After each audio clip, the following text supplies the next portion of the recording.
네, 오늘도 하나님께서 우리를 부르셨고 오늘 또 이렇게 추수감사주일로 우리가 함께 예배를 드리게 되었습니다. 한 해 동안 베푸신 은혜, 글쎄 올해는 우리가 어떤 은혜를 입었고 어떤 결실을 맺었는지는 모르겠습니다만 그럼에도 불구하고 하나님께 감사할 줄 알고 또 주어진 삶에 만족할 줄 알며 또 하나님께서 여전히 우리의 삶을 지켜 돌보실 것이라는 그런 믿음과 확신을 갖는 우리 사랑하는 자녀 여러분들에게 하나님께서 크신 사랑과 은총, 자비와 또 은혜를 베풀어 주시기를 성어버의 성자 성령의 이름으로 축원드립니다. 예, 오늘 읽으신 본문 좀 길었지만 아마 여러분들이 이 본문 읽으면서 다들 머리에 떠오른 생각이 있지 않았을까 하는 생각을 해봅니다. 무슨 생각 드셨어요? 오늘 성경 본문 읽으면서? 죽음. 네, 죽음 중에서도 어떤 특별한 죽음이 하나 있었죠, 최근에. 그렇죠. 이건희 삼성그룹 회장의 죽음이 있었는데 제가 시편을 쭉 이어서 설교를 하다 보는데 어떻게 오늘 말씀이 이거랑 다 맞게 떨어지고 그래가지고 저도 좀 생각이 좀 많아졌습니다. 입원한 게 2014년 5월에 입원을 했다고 그래요. 그러니까 이제 그동안 벌써 죽었는지 살았는지도 모르면서 지낸 시간이 벌써 6년이 된 거죠. 그래서 어떻게 보면은 이미 죽었지만 죽었다고 발표를 못한 것인지 아니면은 신약 같은 아주 그거라도 놔서 보내줄 수 없었던 건지 사람들이 억지로 살려가지고 몇 명 시켰던 건지 뭐 그런 내부 사정은 모르겠습니다. 혹시 뭐 그룹 승계라든가 하는 그런 문제들도 걸려 있었을 테니까 생각이 참 많은데 아무튼 보니까 부자의 인생도 별거 없더라. 결국은 다 같다. 죽음 앞에서 똑같다나 하는 생각이 들면서도 차라리 그렇게 마음 편하게 죽지도 못하는 삶을 사는 그런 부자의 죽음을 보니까 어떻게 보면 부자의 삶이라는 게 또 죽음이라는 게 그렇게 우리가 생각하는 것과 다를 수 있을 만큼 그렇게 힘겹고 어려운 것이 아닌가 하는 그런 생각들도 한번 해보게 됩니다. 이 회장의 유언이라고 떠도는 글이 있다고 그래요. 제가 한번 읽어보면은 양보하고 베푸는 삶도 나쁘지 않으니 그리 한번 살아보게나. 3,000원짜리 옷의 가치는 영수증이 증명해주고 3천만 원짜리 자가용은 수표가 증명해주고 5억짜리 집은 집문서가 증명해주는데 사람의 가치는 무엇이 증명해주는지 알고 있는가? 바로 건강한 몸이라네. 내가 여기까지 와보니 돈이 무슨 소용이 있겠는가? 무한한 재물의 추구는 나를 그저 탐욕스러운 늙은이로 만들어버렸다네. 돈, 권력, 직위 이제는 그저 쓰레기에 불과할 뿐. 이게 이건희 회장이 생전에 자식들에게 보내준 그런 글이다라고 하는데 사실은 이 글은 아주 오래전부터 인터넷에서 떠돌던 어느 부자가 남기고 떠난 편지라고 하는 글로 이렇게 떠도는 거라고 합니다. 근데 이게 마치 이건희 회장이 죽기 전에 이렇게 한 거다. 그렇게 얘기가 나오는데 그런 이 글을 이건희 회장에게 이렇게 돌리는 게 보면은 이 회장이 좀 이렇게 마지막을 정리하고 갔다면 부자도 참 어떤 모범이 되지 않았을까 하는 그런 기대, 사람들의 바람들이 담겨 있어서 그렇게 엉터리 뉴스를 만들어낸 게 아닌가 하는 생각이 들기도 합니다. 아무튼 오늘 우리가 읽은 시편 49편 말씀은 부유함을 의지하지 말아라라고 하는 그런 제목이 달려있는 시인데요. 오늘 이 시를 통해서 함께 교훈을 나누기를 바랍니다. 예, 성서에서는 하나님이 가난한 사람들에 대해서 아주 각별하고 특별한 애정을 보이고 있는 내용들 많이 발견하게 됩니다. 고아와 과부, 그다음에 나그네를 돌보라는 그런 명령이 지속적으로 나오고요. 또 장애를 가진 사람들은 특별히 예수님께서도 많은 관심을 가지고 그들을 고쳐주시기도 하고 그런 것을 볼 수가 있습니다. 예수님도 가난한 사람들의 또 친구였고 아무튼 이런 보니까 고아, 과부, 나그네, 장애인 이런 것들은 사실 부자에게는 해당이 안 되죠. 예, 부자들은 장애인이라 할지라도 물론 기본적으로 갖고 있는 그런 장애에 대한 어려움이 있겠지만 사회적 편견이나 장애 때문에 겪게 되는 가난이나 하는 그런 것들은 없는 것 같고 또 부자가 과부이면은 또 주위에서 놔두질 않죠. 네. 뭐 이런 것들도 보면은 아무튼 성서에서는 특별하게 더 가난한 사람들에 대한 애정들을 가지고 있습니다. 그렇지만 그것만 전부는 아니에요. 그 성서에도 부자들의 이야기들도 많이 나오죠. 믿음의 조상 아브라함 같은 경우도 보면은 많은 재산과 많은 많은 가족을 거느린 그런 아주 든든한 권력과 풍요를 거느린 그런 부자로 나오고 있죠. 그 자식들도 대대로 다 그 재산을 이어받고 부자가 됐죠. 특히 또 야곱 같은 경우는 자기 외삼촌한테 가가지고 또 거기에서 양을 키우면서 또 많은 양을 갖게 돼서 엄청난 부자가 되고 하는 그런 이야기 나오고 있습니다. 하나님은 풍요를 주시는 분인 것은 분명합니다. 부자가 되는 것은 하나님께서 허락하시는 것도 맞고 또 사람들도 내가 하나님을 믿으면 하나님 나를 좀 부유하게 만들어 주시지 않을까라고 하는 그런 기대를 갖고 있는 것 또한 분명한 것 같습니다. 그럼에도 불구하고 사실 우리 심정적으로 부자들에 대해서는 기본적인 뭐 적개심이라고까지 할 건 아니지만 부자들에 대한 부정적인 그런 느낌들이 많이 있지 않느냐라는 그런 좀 선입견 같은 게 있죠. 좀 부러워하는 마음도 있을 거고 또 부자들이 하는 행태들에 대해서 꼴보기 싫어하는 마음도 있을 거고 하지만 재물이 많고 부자라고 하는 이유 때문에 하나님이 그 부자들을 미워하시지는 않는다라는 건 우리가 인정을 해야 될 것 같습니다.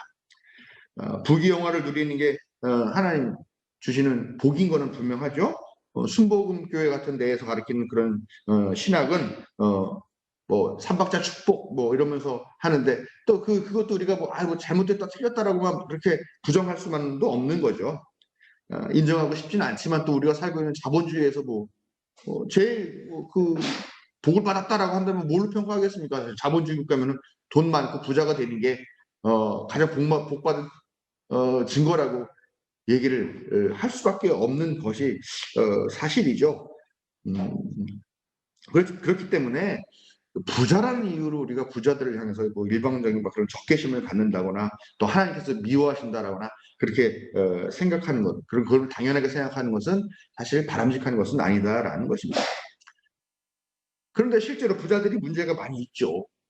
이런 문제들이 왜 생기냐라고 봤더니 돈이 전부라고 하는 생각을 하기 때문에 그렇더라라는 겁니다. 순복음교회에서 가르치는 삼박자 축복 이런 것들 비판받는 이유가 뭡니까? 하나님께서 주시는 복, 하나님께서 우리에게 허락하시는 은혜라는 것이 마치 물질적 혹은 물리적인 그런 축복만 있고 그것만이 전부라고 하는 식으로 설교하기 때문에 문제가 되는 거잖아요. 하나님께서 우리에게 주신 복이 얼마나 다양합니까? 예? 명이 긴 거, 뭐 그런 복도 있을 수 있고요. 건강한 그런 복들도 있을 수 있잖아요. 또 내가 손재주가 있어가지고 아주 그런 일들을 잘할 수 있는 아니면 내가 배려심이 아주 깊어서 사람들에게 배려를 해서 그것 때문에 사랑받는 것도 또 분명한 복이라는 거죠. 건강한 사람, 성실한 사람으로 살 수 있는 것들도 복이고 자식들이 잘 돼가지고 효도받는 것도 복이고 사실 복이라는 게 얼마나 많은지 몰라요. 그런 재능들과 각각의 그런 좋은 장점을 가진 사람들 모두가 다 나름대로의 복을 받은 것인데 근데 왜 그런 것들은 복이라고 하지 않고 오로지 부자가 되고 돈이 많고 또 재산이 많고 해야만 그것이 복받은 거라고 생각하느냐. 그러니까 돈이 전부라고 생각하는 게 사실은 문제라는 거예요. 돈이 전부라는 생각을 하게 될 때 우리는 개같이 번다라고 하는 것을 합리화하게 됩니다. 무슨 짓을 해서라도 돈만 많이 벌면 꽁 잡는 게 매야. 돈이 최고야. 이런 생각을 하게 될 때 우리가 하나님께서 정하신 그런 법을 벗어나게 된다라는 것을 우리가 기억해야 됩니다.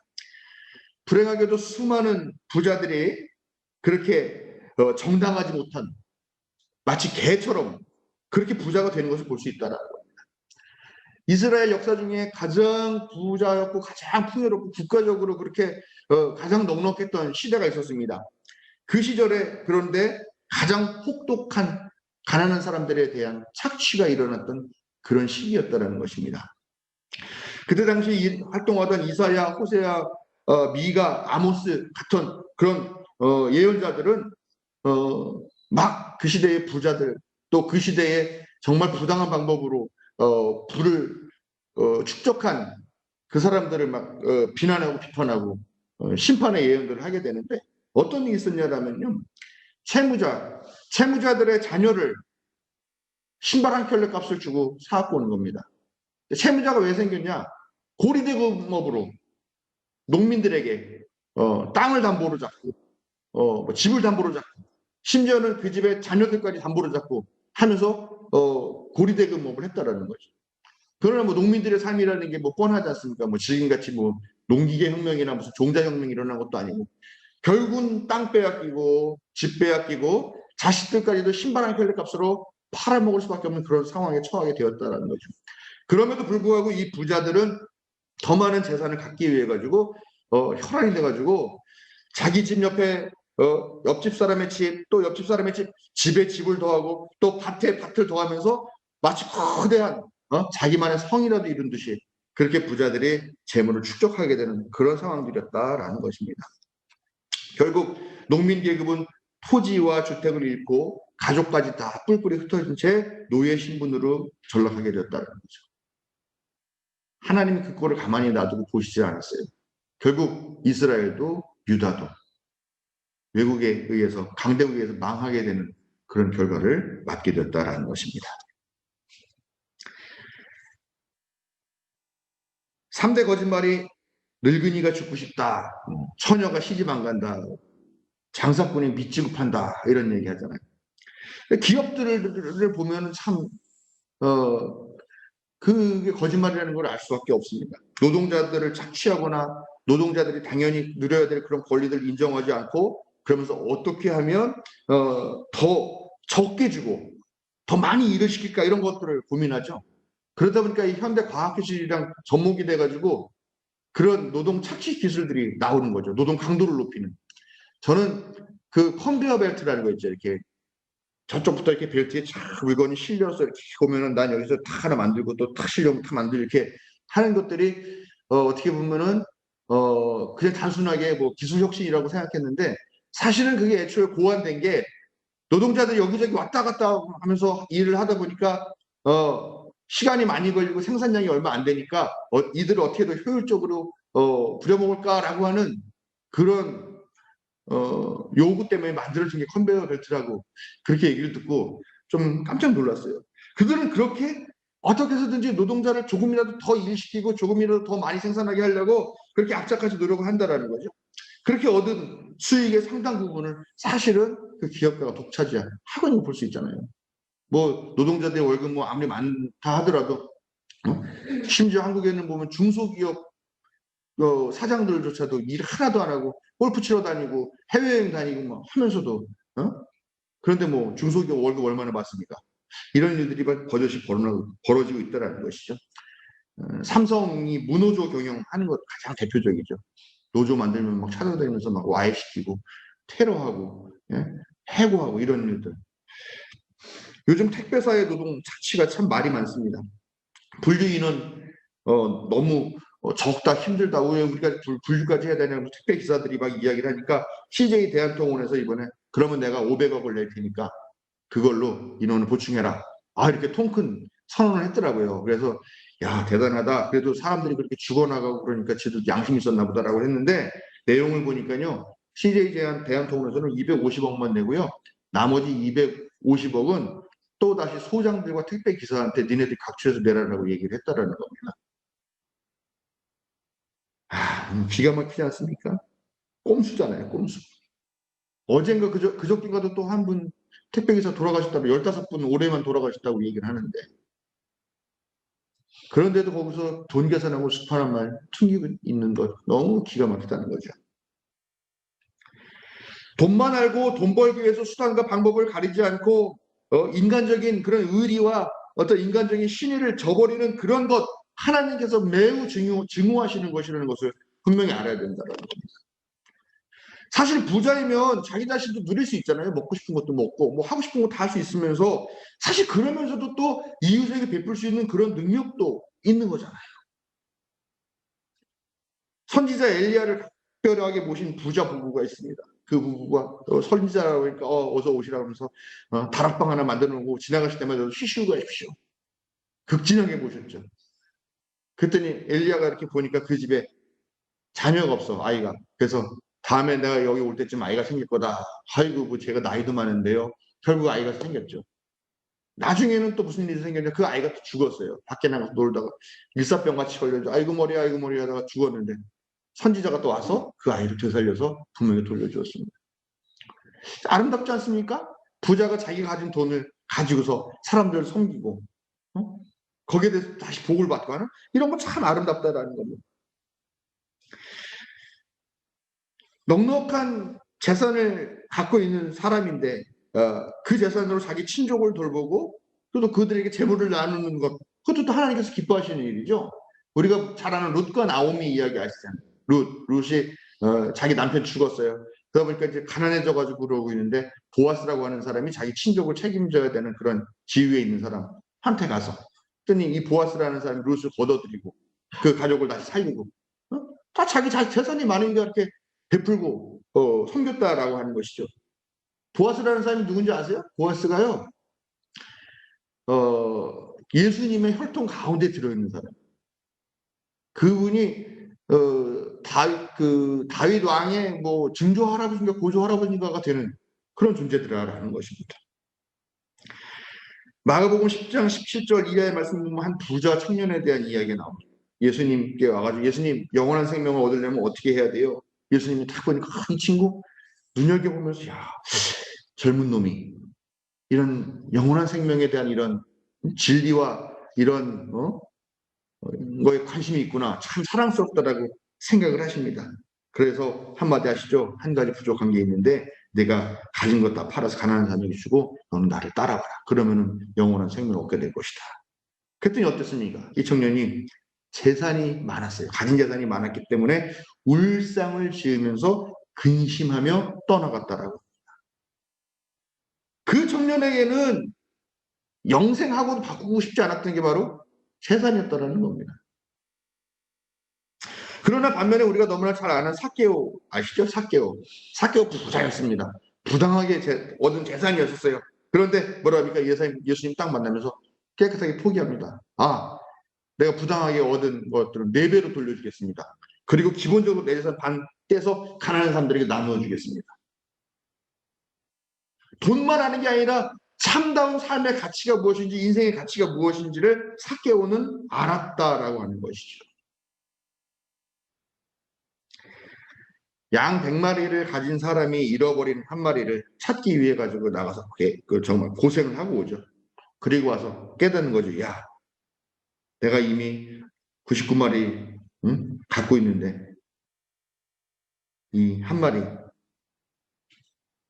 한 마리를 찾으러 돌아다니면서 고생을 해보니까 알겠구나. 이미 내가 갖고 있는 99마리가 얼마나 소중한지.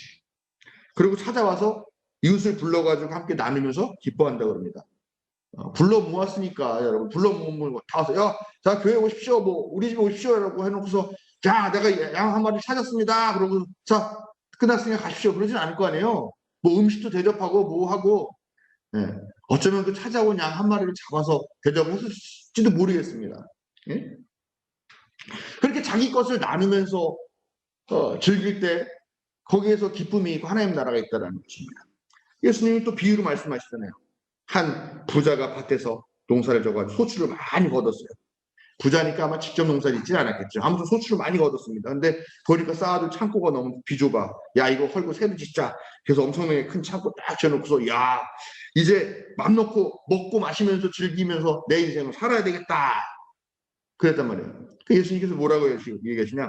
그런데 그날 밤에 하나님께서 그를 데려가신다면 그가 그렇게 장만한 것은 누구의 것이 되겠냐?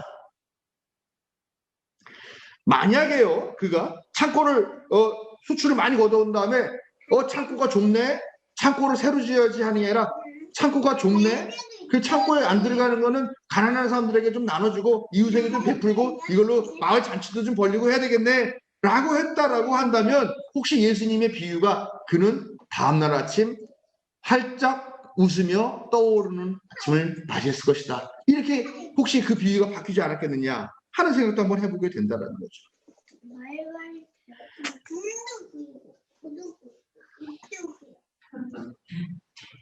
네, 결국은 다 죽어요.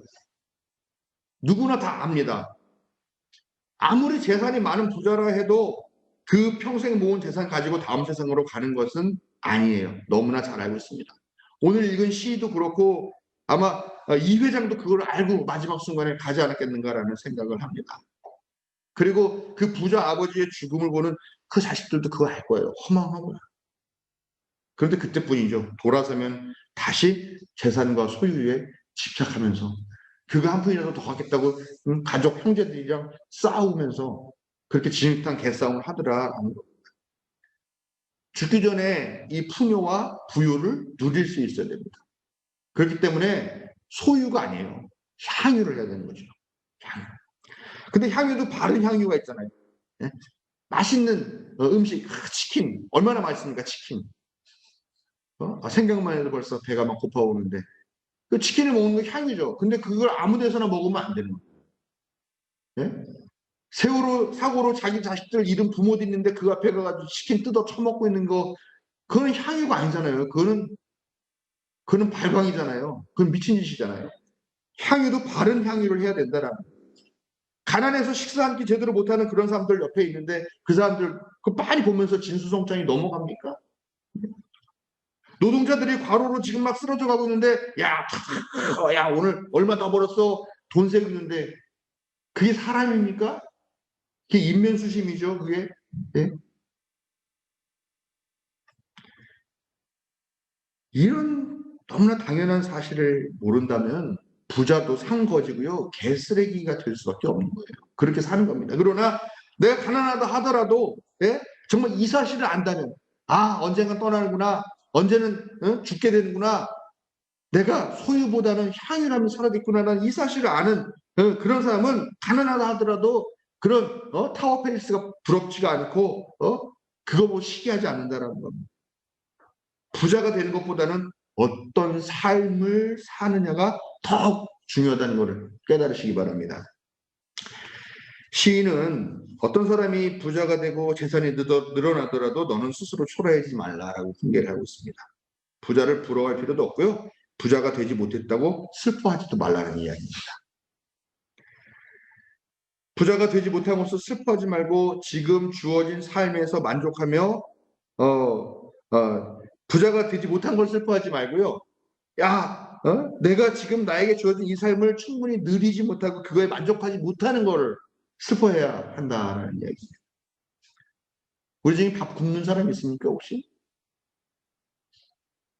살이 너무 쪄가지고 일부러 밥을 굶잖아요.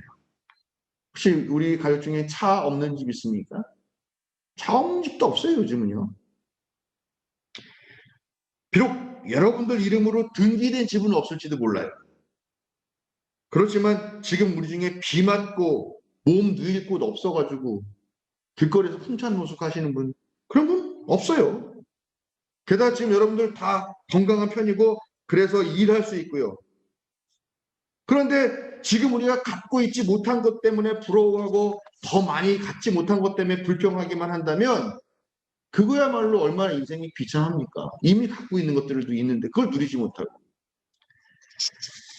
다시 말씀드리지만 부자가 되는 것만이 복이 아닙니다. 타인에게 친절을 베풀 줄 아는 삶? 전 그거 진짜 착한 복인 것 같아요. 저는 그게 안 돼요. 저는 배려가 안 되고 친절을 베풀지 못해요. 저는 남이 나한테 베푸는 친절도 귀찮고 내가 남에게 친절 해줘야 되는 것도 불편하고 그러니까 저는 그런 복은 받지 못했어요. 근데 그런 복 받은 분들은 참 정말 귀한 복 받은 거더라고요. 손재주가 있는 분들 있잖아요. 그런 분들도 얼마나 복 받은 겁니까? 노래를 잘하는 우리 최불안 청년 같은 그런 것도 복이죠. 공부를 잘하시는 분들 계신데 그것도 복이고 재미있게 이야기를 잘하는 것도 복이고요. 운동을 잘하는 것 또 가족들의 사랑받으면서 행복하게 사는 것 그거야말로 사실 가장 큰 복이죠. 아이를 잘 돌볼 줄 아는 복이 있고요. 아주 그냥 박식한 그런 복을 받는 사람도 있고요. 또 이것도 복이라고 인정해야 할지 모르지만 또 컴퓨터 게임을 잘하는 그런 복도 있잖아요. 네. 그래서 저는 우리 아들을 계속 복받은 아들이라고 생각하고 싶습니다. 춤을 잘 추는 사람도 복받은 거죠. 네. 이렇게 모든 것이 다 복이라는 것이. 그 복을 지금 누리세요. 그 복을 향유하세요. 부자들을 부러워하지 말고 재물만 바라보고 그것만 보이라고 생각하지 말아야 된다는 것이죠. 하나님은 공평하셔요. 그런데 단지 우리가 사는 이 세상이 모든 것을 다 돈으로 평가하잖아요. 돈 많어? 당신 돈 많으면 괜찮은 사람. 돈 없어? 게으른 사람. 이런 식으로 평가를 한다는 거죠. 돈 때문에 돈을 기준으로 하는 가치관이 그릇돼 그것이 문제인 거죠. 사람을 값으로 매기는 것이 이게 폐해이다라는 거죠. 그렇기 때문에 우리는 돈이 중심이 되는 나라가 아니라 하나님의 가르침이 중심이 되는 하나님 나라를 사랑하고 기다리고 그 나라를 위해서 헌신해야 되겠다라는 것입니다. 이미 받은 것들 그리고 오늘 우리가 누리고 있는 것들에 대해서 감사하면서 올해 추수감사주의를 좀 마음껏 기뻐하는 그런 여러분들이 되길 바랍니다. 아무리 대단한 부자가 된다 하여도 감사하지 못하고 누리지 못하고 만족하지 못하면 헛되고 헛되니 헛될 뿐이라는 것을 분명히 기억해야 되겠습니다. 코로나 시대에 살면서 불만이 많죠. 그러나 살아있다라는 것만으로도 얼마나 큰 은혜인가 하는 것을 우리가 한번 생각해 볼 수 있다는 겁니다. 우리가 방역이 잘 되는 나라에 살고 있어서 그렇지만 지금 보면요. 지금 엄청나게 전 세계적으로 118만 명이 죽었답니다. 118만 명. 118만 명이면 어느 정도인가 그랬더니 울산이 114만 정도 된다고 그래요. 울산 가서 이렇게 제대로 둘러보지 못했지만 아무튼 그런 도시 하나가 텅 비게 되는 그런 상황이라는 겁니다. 부자가 못된 것에 대해 불만할 것이 아니라 지금 이렇게 살아 숨쉬고 이 자리에서 함께 예배할 수 있는 것만으로도 감사해야 되는 그런 시대. 우리가 이미 받은 그 은혜를 볼 줄 알았으면 좋겠습니다. 오늘 살아서 가족과 함께하며 교회 나와 예배하는 것만으로도 이미 우리는 올 한 해의 수확을 결실한 게 아닌가 그렇게 생각을 합니다. 이것을 믿고 감사하며 하나님 나라에 대한 소망을 키워가시는 성도 여러분들에게 하나님의 사랑과 자비, 은혜가 가득하시기를 축원합니다.